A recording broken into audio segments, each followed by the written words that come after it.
네, 인사드리겠습니다. 임종훈입니다. 한 15분 분량 정도로 준비를 했습니다만은 많은 의원들이 참석하고 계시고 의원들께 좀 토론할 시간을 드리기 위해서 발표를 좀 압축해서 하도록 하겠습니다. 8분이라고 그랬었는데. 저의 발표는 발표문을 중심으로 좀 말씀을 드리겠습니다. 여러분이 가지고 계신 자료 이쪽을 보아주시기 바랍니다. 이쪽의 두 번째 단락부터 시작을 하겠습니다.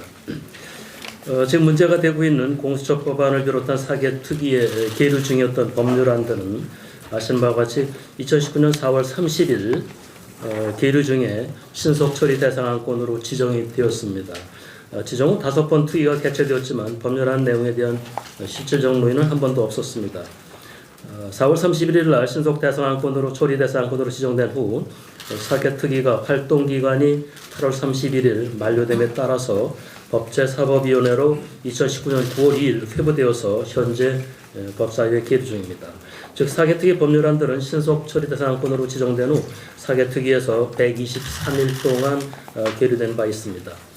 현재 국회의장께서는 공수처법안 등 사개특위 법률안이 사개특위에 계류 중이던 2019년 4월 30일에 신속 처리 대상 안건으로 지정된 후 사개특위 활동 기간이 종료된 1919년 8월 31일까지 사개특위가 소관위원회로서 심사를 하였으므로 이제는 국회법 제85조 2 제3항에 따라서 법사위가 체계자구 심사를 90일 이내에 마쳐야 하며 법사위가 90일 이내 심사를 마치지 않을 때에는 그 기간이 끝난 다음 날에 법사위 심사를 마치고 본회의에 부의된 것으로 보아야 하므로 2019년 12월 3일이 되면 이들 법률안들이 본회의에 부의된다고 생각하고 계시는 걸로 알고 있습니다.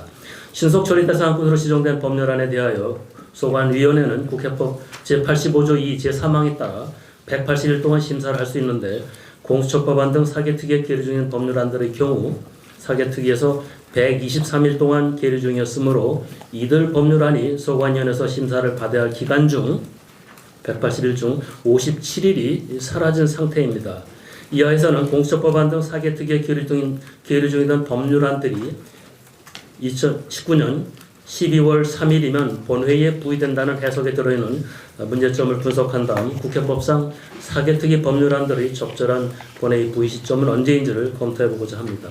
하여튼 이러한 문제가 발생하는 것은 결국은 신속처리 제도를 2012년 5월 달에 국회가 입법을 하면서 미처 예상하지 못했던 부분입니다. 입법의 미비 때문에 초래된 것이고 법 해석을 충실히 해서 해결할 수밖에 없다고 생각을 합니다.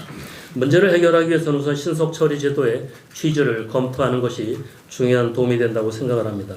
신속처리 제도는 2012년 5월 국회법을 일부 개정하면서 보통 국회 선진화법이라는 이름으로 알려져 있습니다.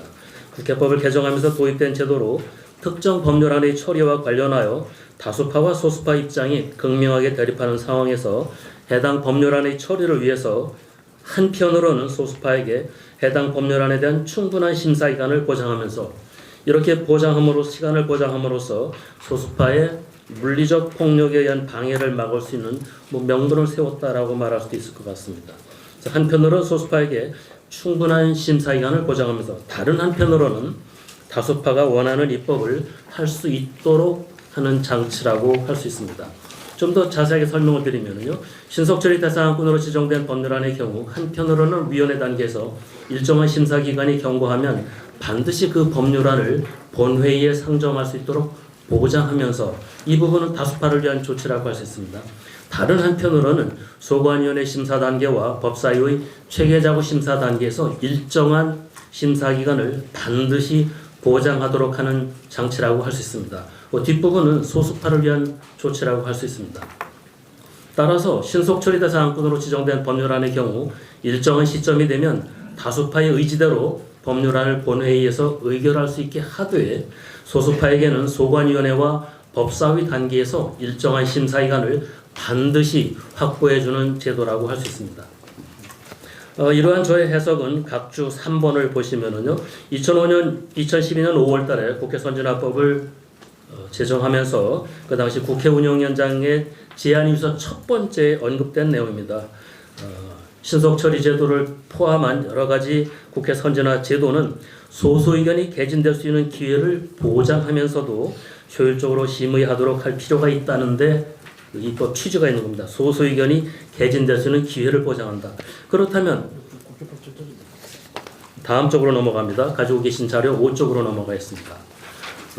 국회 논의 과정을 생략을 하겠습니다. 그 당시 야당 원내대표였던 김진표 의원의 논의를 소개했습니다만 그런 것과 헌재 판례 등을 종합해서 2012년 5월 국회 선진화법을 제정하면서 당시에 여야 의원들이 신속처리 제도와 관련해서 특히 소수파에게 어떻게 기회를 보장할 것인지에 대해서 합의한 것은 제가 해석하는 한요.